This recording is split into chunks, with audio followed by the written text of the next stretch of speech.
Good evening, everyone. Tonight, I'm going to be discussing the case of the 4 murdered Idaho students. I've been holding off doing this video because my entire feed has been full of nothing but coverage on this case, and it's honestly been intimidating thinking about jumping into researching this case. But not just going through all the coverage on this case, but trying to weed through all of the speculation and the rumors. But I just spent my entire Sunday diving into this case, and honestly, it's a lot. And so I decided I wanted to compile a video that kind of broke everything down and just made it very easy to kind of understand what happened and what is going on at the moment. And I wanted to create a timeline of events that we knew was fact. Because again, there is a lot of speculations and rumors. There's people, talking about speculating on certain individuals and saying that this person's acting strange because of this post they made like years ago. It's a lot. So I mainly want to focus on the timeline, who our victims are in this case, and I will point out a few speculations, a few rumors, but I don't want to dwell on those and take a lot of time on those today. So hopefully this video can be a good, solid rundown on the case for everybody.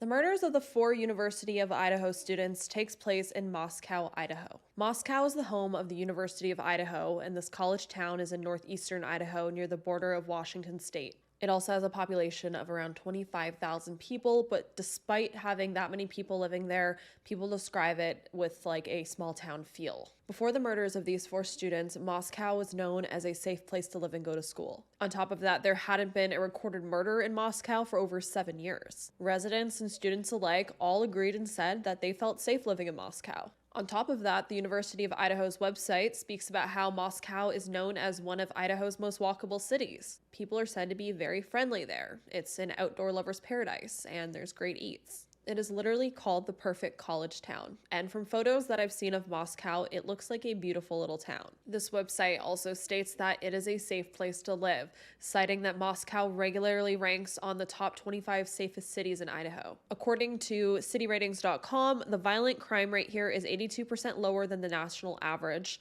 The Moscow Police Department has a subdivision right on campus, and you'll regularly see officers around town talking to citizens. So how did this safe college town turn into such a nightmare? And who were the 4 students that tragically lost their lives? Madison Mogen, aka Maddie, was born on May 25th of 2001 in Eugene, Oregon. When Maddie was around 2 years old, her family moved to Coeur d'Alene in northern Idaho, which is where her parents grew up. She was described to have a wonderful childhood. Maddie was known to have the ability to make others smile and was said to have a hilarious sense of humor, and everyone around her knew not to let Maddie get hungry. Maddie was very focused on her future and a hard worker. Both Maddie and Kaylee, who I'll talk about in a moment, attended schools in the Coeur d'Alene district. In college, Maddie made the dean's list every semester and eventually joined a sorority called Pi Beta Phi. Maddie also had a boyfriend named Jake Schreiger, and he was said to be the love of her life. Her family writing, "We will think of her forever surrounded by pink sparkly things that are tiny and cute, because that's exactly how we pictured Maddie." At the time of her murder, Maddie was 21 years old and a senior studying marketing. 21-year-old Kaylee Goncalves was from Rathdrum, Idaho. She was a senior majoring in general studies in the College of Letters, Arts, and Social Sciences and was a member of the Alpha Pi sorority, said to be graduating a semester early. Kaylee had actually already secured a tech job in Austin, Texas, and was planning to move there with her friend Jordan right after she graduated. And from all accounts, Kaylee was very excited for all of this. Excited to be exploring a new state and city and moving away from her home state. Kaylee was also looking forward to a trip to Europe. Jordan would go on to say that Kaylee was always down for her spontaneous plans. She was known to be kind to everyone. She loved silly pranks and being around her friends and family. She was the ultimate go-getter. And although Kaylee and her boyfriend at the time, Jack DeCour, had recently broken up, it seemed to be an amicable split, which most couples don't have splits like that. There seemed to be no hard feelings. They had a dog they shared together, and Kaylee's family still considered him to be family. I even seen a quote saying that her family still believed that one day they would have gotten married and had kids together, which is just, it's heartbreaking. We now have Xana Kernodle, who was 20 years old at the time of her death and was from Post Falls, Idaho. Her father was also said to live in Arizona, and Xana would spend a lot of time going there. Xana majored in marketing and was also a member of the Pi Beta Phi sorority. Xana and Maddie were also both servers at a restaurant in town called the Mad Greek. The restaurant actually ended up making a statement on their Facebook reading, "Xana and Maddie have been servers here for several years and brought so much joy to our restaurant and all of those they encountered. Maddie was also the face behind our social media pages. You will be greatly missed. Thank you for being a part of our family and for helping me so much over the years. Xana was described as being responsible, loving to be around her friends, and impressively had helped her boyfriend Ethan with his own studies. Xana was positive, funny, and made her big sister Jasmine proud. Our last victim is Ethan Chapin, who was Xana's boyfriend at the time of their deaths, and they were said to have been dating for about a year. Ethan was also 20 years old and from Conway, Washington. He was actually a triplet, his mother describing him as the greatest kid and a friend to all. Ethan was a member of the Sigma Chi fraternity and majoring in recreation, sports, and tourism management in the university's College of Education, Health, and Human Services. He was said to be living his best life at college and was very social, loving sports and his family. Speaking of his family, the day of his murder, he actually spent the majority of the day hanging out with his other two siblings. They were also students at the University of Idaho. Now, all four of these victims and the two roommates that survived in this case, which I'll talk about in a moment, they all seem to be great friends. The exact same day that the murders took place, Kaylee actually posted a photo of her Instagram of all six of them, and they were smiling and happy, and it looked like they were having a great day. The caption reads, "One lucky girl to be surrounded by these people every day." On top of that, in August, Maddie posted a group photo captioned, "Meet the roommates." There are so many photos of them on their Instagrams, having fun, living their lives. And it just makes this case that much more sad and scary, especially since a lot of these photos are at the exact home that they were murdered in. It was a place that brought them so much happiness and joy and good memories and safety, and then it turned into something very horrific. Speaking of the residence, this is the outside of 1122 King Road, which is the 3-floor, 6-bedroom home that off-campus residence where the murders took place. Maddie, Kaylee, and Xana lived there along with their other two roommates, Bethany and Dylan. And as you can see by these photos, the home is very oddly shaped, and I think people aren't really grasping the layout of it because I've seen so much speculation on how the two other roommates didn't hear these murders taking place, and I've also seen mentioned in multiple videos, especially from like bigger YouTubers even, not to call anyone out, but I'm just stating a fact here that they're kind of spreading misinformation because the way they describe how they presume the killer came into the home, they describe it as the killer going through the first floor up into the second and third floor. But as you can see from the layout of this house, the first floor is actually kind of like a basement, and people would actually enter through the sliding door on the second floor. And it has been stated that police suspect that the killer did enter through this sliding door and went into the second floor, then the third, and never even went into the first floor. Like, the killer might not even know the first floor existed. Now, I can't attest to how 4 people screaming wouldn't wake the other two roommates up, but we do need to remember that Ted Bundy did successfully murder multiple college students, and he got away with it. And it seems like something similar might be happening again. Now, I'm not saying this is a serial killer. I think it's just a good example to think about how Ted Bundy successfully, murdered the college students and got away with it. And now it seems like these college students have been murdered. There were surviving victims, and he did it meticulously where he got away with it. It has, however, been stated that 2 of the victims were found on the second floor and said to have slept on the second floor. 2 of the victims were found on the third floor, said to have slept on the third floor, and then the other 2 roommates were on the first floor. But police haven't confirmed where the victims were exactly found. So now that we have an idea of who these victims were and the setting that this all took place, let's get into the events of that day leading up to their murders. Saturday, November 12th of this year, I seen that they had all attended a football game in the afternoon. However, Bethany and Dylan were said to have been doing their own things around town that day. Later that night, around 8 to 9 p.m., Ethan and Xana ended up going to a party at the Sigma Chi fraternity. And this is the same fraternity that Ethan's a member at. While they're at this frat party, Kaylee and Maddie are actually getting ready and then heading to this bar called Corner Club. And according to Kaylee's family, the 2 girls were picked up by an Uber around 10:15 p.m. and then dropped off at the bar around 10:20 p.m. You have pulled video seeing the Uber driver dropping them off. Yes. You've checked your phone records. You know with Yes. timestamps what Yes. time they got home. Yeah. It's not exactly what police are saying, right? Right. It's not 1:45. Kaylee and Maddie were picked up from their home at 1122 King around 10:15.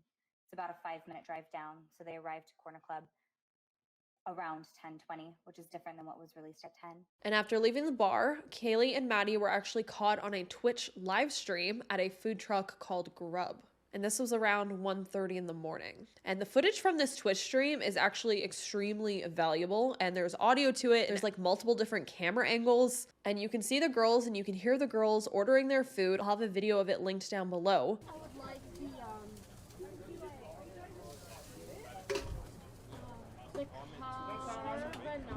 Okay.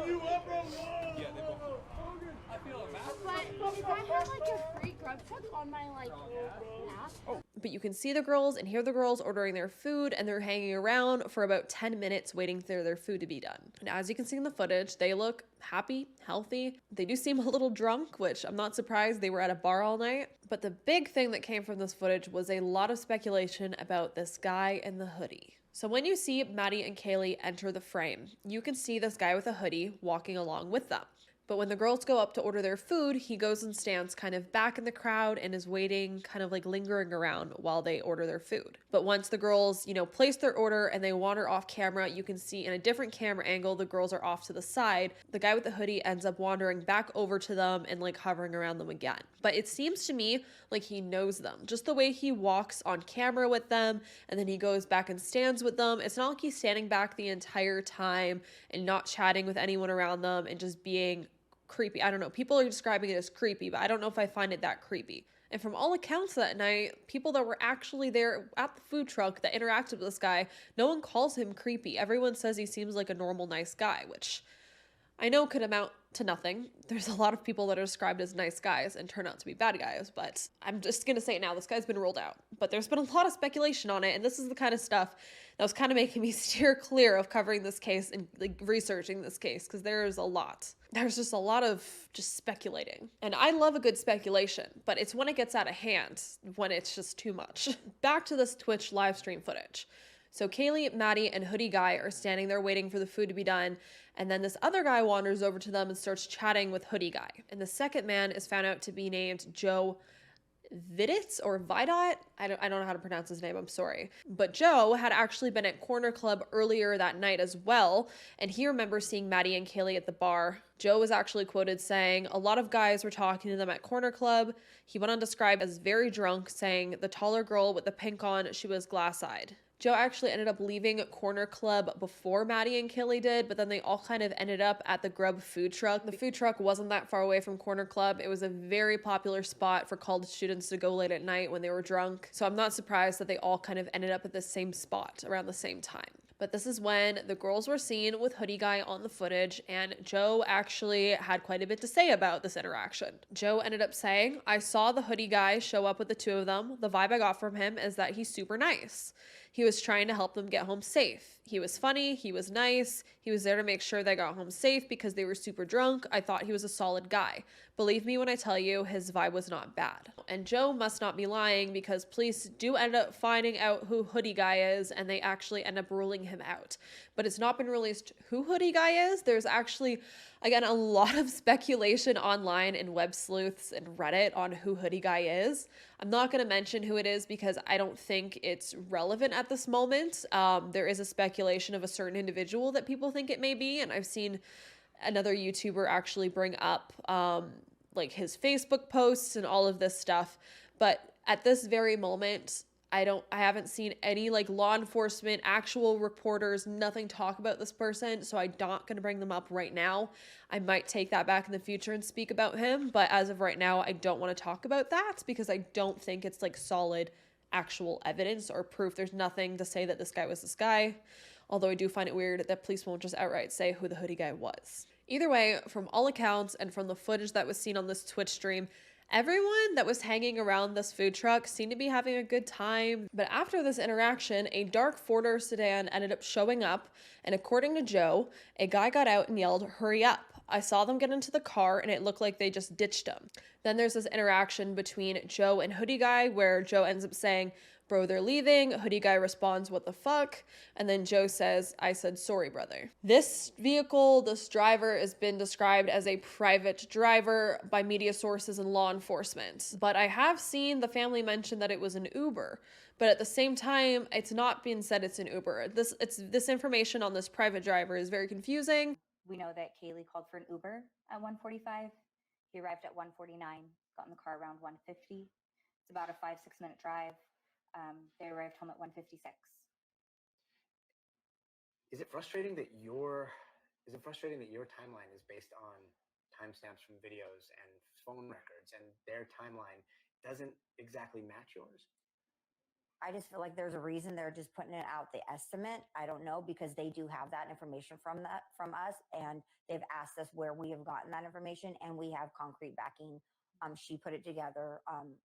It could be conflicting stories. We just don't know. This is the information that I stand behind. I think that when they say 1:45, I think they're kind of referring to the whole group arriving approximately 1:45. I believe that maybe Ethan and Xana, and I don't know, may have gotten home around that time. And then the girls, obviously 1:59-ish is shortly after. So they're just kind of grouping that the group arrived home around 1:45-ish. I've seen people speculate that possibly this private driver was actually maybe Ethan and Xana. Maybe they called them to come pick them up because they were, at home, and they came and picked them up. It's only a 5-minute drive. But I don't know why they wouldn't just come outright and say it was them that picked them up. It's just, there's a lot of missing pieces in this case, and it's leading to so much speculation. I just wish law enforcement would just come out and fill in these cracks, which I know they're doing it for reasons, like trying to solve this case, but it's just leading to so much speculation on little facts like this, and it's I don't know. It's a lot. But as I've stated, both Hoodie Guy and this private driver have both been ruled out by law enforcement as of now. According to Google Maps, it's only about a 5-minute drive home from where the grub truck was at that night, and they're home. And then a neighbor security camera captured them arriving home around 1:56 to 1:59 a.m. Xana and Ethan are said to have arrived home a little bit earlier at 1:45 a.m., which, if people's speculation of Xana and Ethan going to pick them up, that might align, because they might have just driven home, got a text or a call or something from the girls saying, "He come pick us up." For them to drive to that truck and then drive home would take about that amount of time. So I don't know. Again, that's not fact. That's just some speculation from me. It's the timeline is a little off here. Bethany and Dylan were said to have arrived home even earlier than that, around 1 a.m. And then after that, all the other roommates showed up. But remember that Ethan was sleeping over that night as well. The next piece of the timeline that we have, and the last piece of the timeline that we have, is around 2:30 to 3 a.m. Madison and Kaylee both repeatedly call her ex-boyfriend, Jack DeCour. Jack was asleep, unfortunately, and he never answered any of their calls. All of this was actually discovered because Kaylee's sister, I think her name's Olivia, and her sister has actually took it upon herself to do her own investigating. They're trying to figure things out, especially since the police aren't saying much, and she's actually doing an amazing job. She's actually the one that found the Twitch stream footage. She's tracked the Ubers from her sister's phone, and then she also found this call log. And according to the records and Kaylee's sister, Kaylee called Jack 7 times between 2:26 a.m. and 2:52 a.m. And then Maddie ended up calling him 3 times between 2:44 a.m. and 2:52 a.m. Despite all of those phone calls at that time of night, about an hour after they would have arrived home, Kaylee's family does not believe that they were calling Jack because they were calling him because they were in danger. They suspect that they were calling him to tell him to come over. Maybe they wanted to chat. It was something. And they say that Kaylee was known to make multiple phone calls to people. She wasn't embarrassed to do that. But they wholeheartedly believe that if they were in danger, they would have called 911. They wouldn't have called Jack. And I kind of agree with that. That's kind of like a random person to call if you're both in danger that many times, 2 different people. So I do agree with the family that it seems more so that it was innocent phone calls to him. But nobody knows what happened after those phone calls. The entire rest of the night is a mystery until the morning. Both Dylan and Bethany would sleep through the murders, and both Bethany and Dylan would end up being questioned by police and ruled out. But there are some things about the morning that I question a lot. So before noon, Bethany and Dylan would end up waking up, and from there they would discover one of the 4 unresponsive, and they would find the unresponsive roommate on the 2nd floor. From there, they ended up calling friends to the house, which to me is very confusing because we will learn that all 4 of the victims were brutally and violently stabbed to death. So you would think with how violent these attacks were that there would be blood everywhere. So I don't understand how they would have just seen the roommate lying there unconscious, maybe if they had passed out because they were drunk or something, and then call your friends over first before you call 911. You think with how brutal and how gruesome this crime scene was, you would immediately call 911. So that part really am hung up on. But again, let's remember that they're ruled out. I'm not saying that I'm hung up on it and that this is confusing because I suspect them. There's just something missing in this timeline that's not being told. Because it wouldn't be until 11:58 a.m. when 911 will be called, and this call will be placed from inside the home from one of the cell phones of one of those two roommates, Bethany or Dylan. Police, again, will not confirm and have declined to speak about who actually made the call. But in this 911 call, they described their friend as being, quote unquote, unconscious. And on top of that, the police dispatcher said to have spoke to multiple different people inside the home. But police would arrive to the home and they would not find an unconscious person, but 4 brutally murdered students. And again, this is why I find it so odd that they called over their friends and then only described their friend as being unconscious, because the crime scene is described as both bloody and gruesome. On top of that, the county's coroner said it was a very traumatic crime scene, and it would later come out that the killer was very sloppy and that it was a mess of evidence left behind. So again, I'm not accusing Bethany or Dylan. I don't think that they were involved in this. What I really think is that there was a lot more to that 911 call that the media has released or police have spoken about, and I think there's a lot more to the story of them finding their roommate, because them just finding her unconscious doesn't make sense to the other narrative that's been put out where this crime scene is described as bloody and a mess.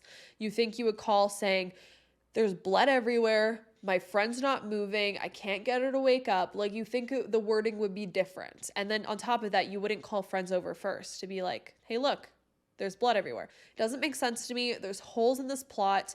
There's something wrong here that none of us are getting. And I don't think that's the roommate's fault. I think there's just stuff that's not being said. Now, after doing some research on this part of the case, because again, I was very hung up on it and I'm still very hung up on this part. And again, take this with a grain of sand because this is Web Sleuths.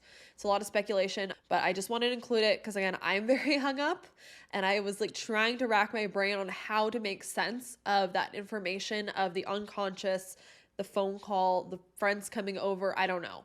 So I seen someone named Encyclopedia Brown Jr. raise a good theory on this, and I just wanted to include it because if you're going as crazy about that part as me, this might help explain it, because again, this is all speculation.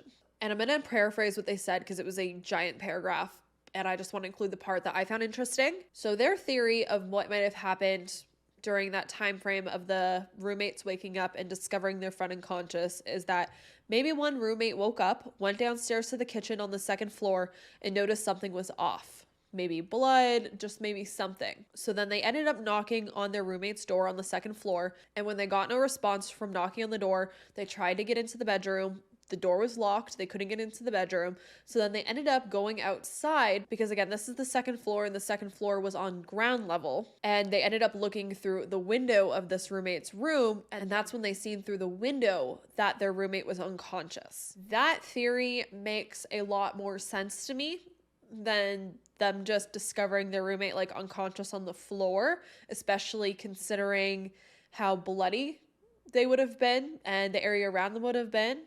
If they had just simply kind of like peered through their window or like got some kind of sight through their roommate's window and could see part of their body or like see part of them through the window, like laying on the floor or the bed or something, and they weren't answering to them like banging on the door or the window or anything, you'd assume even though it was noon, it might be dark inside the bedroom if the lights weren't on and there's curtains kind of shut.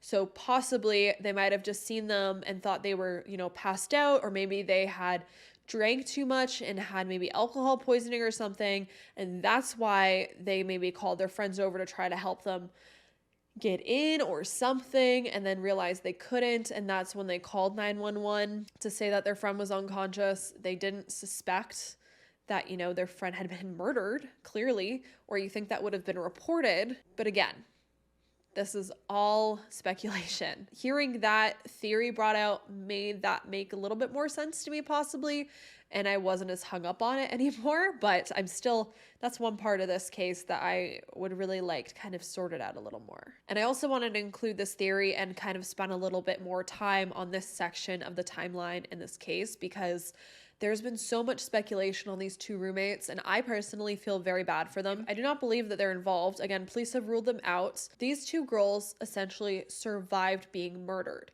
because this killer came into the home and killed everyone else in there, and they slept through it, which is incredible if that truly is what happened. This place that they felt so safe in, that they had so much fun in, is now turned into a horror show. And I couldn't ever imagine falling asleep again at night, not being scared of waking up or thinking that there's going to be a killer in my house. It has to be very traumatic for them as well. And I say all of this because there's been so much speculation on these two roommates, Dylan and Bethany, and people have been going so hard on them, suspecting them. And I think if this 911 call could be cleared up, or there could be a more coherent answer to all of that, people would calm down a lot more. Now, a little bit more about this house. I've seen people describe this home as a party house, and everyone would normally go through that back sliding door on the second floor, and there was actually a keypad there to get into the house. And it said that the girls were all very lax about who knew the code to this lock. And according to law enforcement, there was no signs of forced entry. The front door was, I'm going to say unlocked because they say opened, but I feel like it wasn't like actually cracked open. I'm assuming it was unlocked, unless they mean the sliding door was opened. I'm very confused by that part again. But they say the front door was opened and nothing appeared to have been taken inside, so this doesn't seem to be a robbery at all. It's also been speculated, since there was no signs of forced entry, that maybe the killer had visited the home before, because police do suspect that the killer did enter through that sliding door. And from there, they went to the second floor and then the third floor. And it's speculated that the killer never even visited the first floor. But if you really do question Bethany and Dylan not waking up from the screams on the first floor, what I am really confused about and have questions about is how did the other four upstairs not wake up when the first person started getting murdered? Because this isn't someone with a gun coming in. This is someone with a knife. A gun can control multiple people. A knife, not as much. And it seems like all of them were killed separately. It wasn't like they were all like in one room together. They were killed in different rooms. So that's brought a lot of questions, and I've seen even tons of news reporters on TV and online asking the question of how did one killer manage to kill 4 separate people with a knife without any of them escaping, none of them waking up from the screams of the other person being murdered? You know, even people that were on the same floor as the other person getting murdered. It's not like someone went in there and stealthily killed someone with like one slice of the neck or something. If they had said that this was very strategic and a clean crime scene where, you know, each person was killed very methodically, it would make more sense.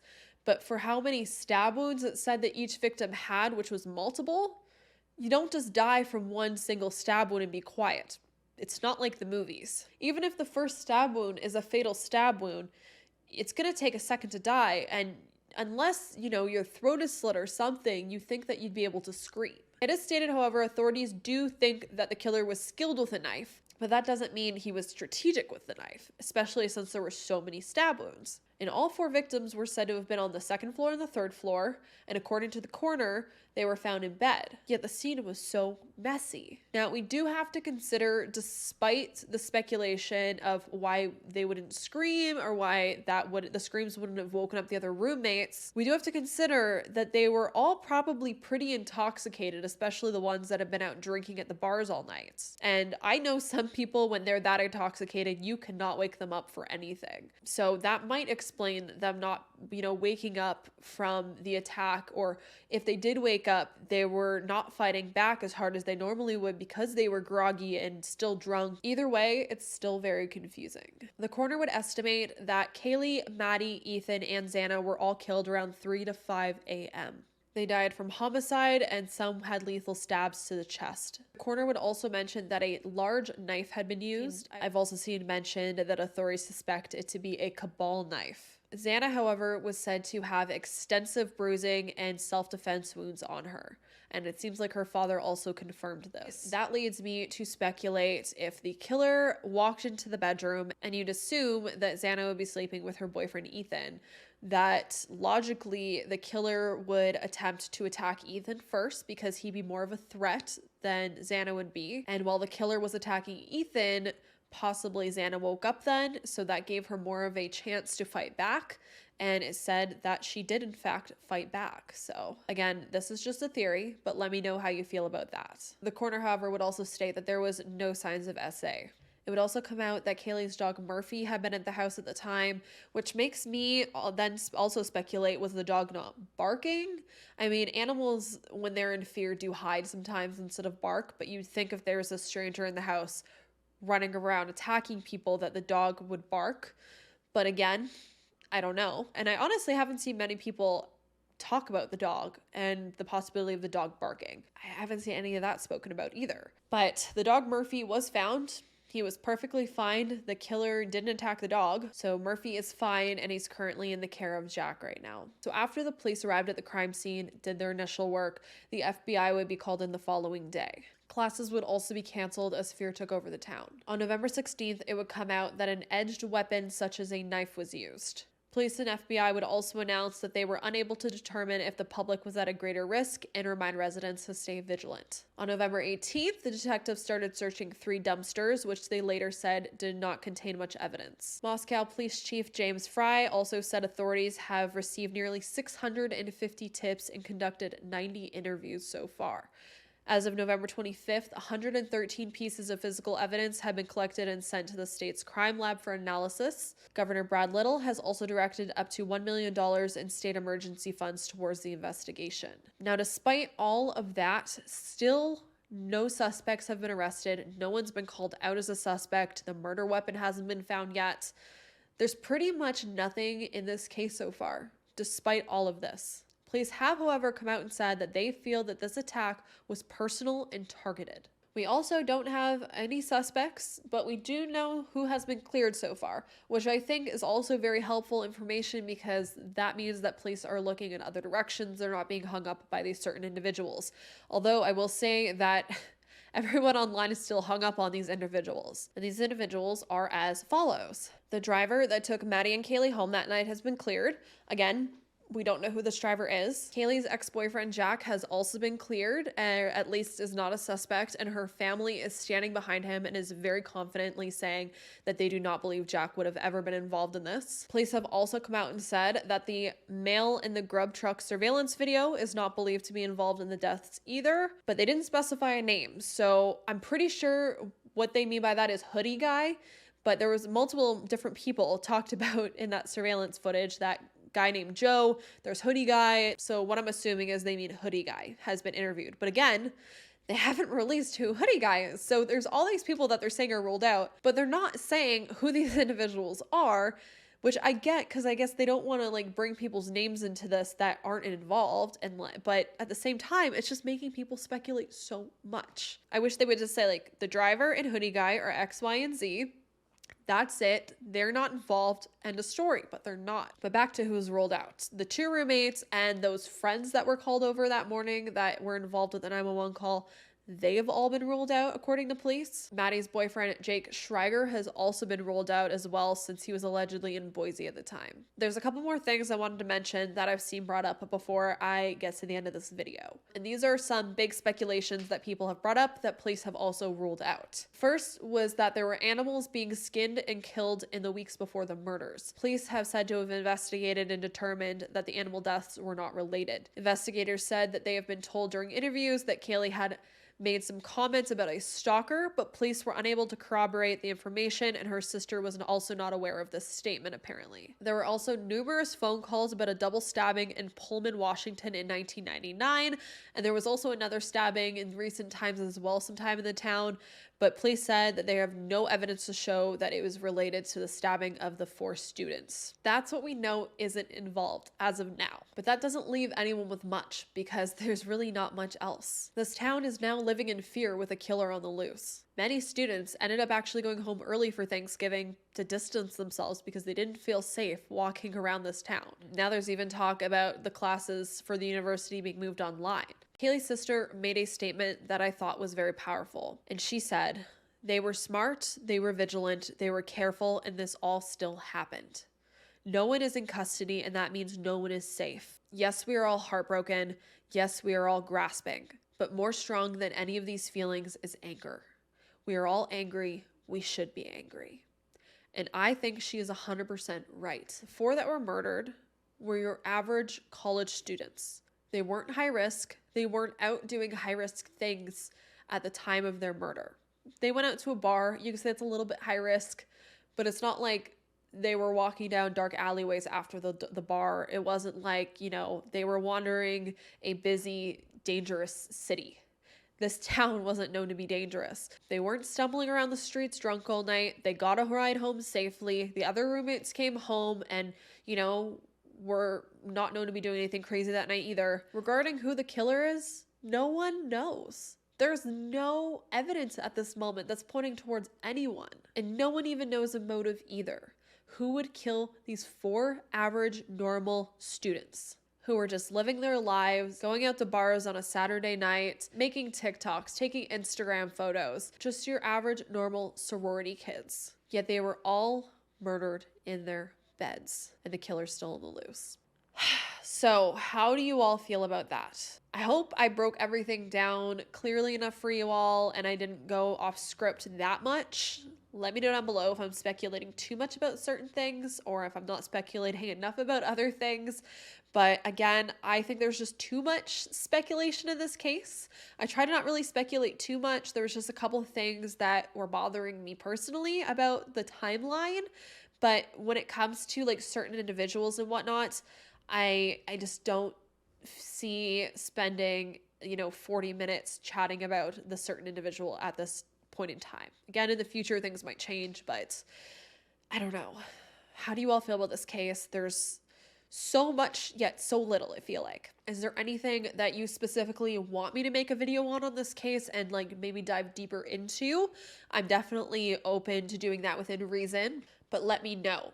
What we do know in the end of the day, though, is that these 4 students did not deserve to die, let alone so brutally and violently. And the fact that no one is in custody, in my opinion, means that no one is safe in this town right now, or just safe in general. Because if the killer wasn't local, they could have moved on and they could be somewhere else right now. Until this killer is caught, we all need to stay vigilant and stay aware and take care of one another, especially if you live in this little town or if you're in college. Like my sister's in college right now, and I constantly am wondering and worrying after I hear stories like this, like, is she safe? Is she okay? But yeah, that is what we know so far.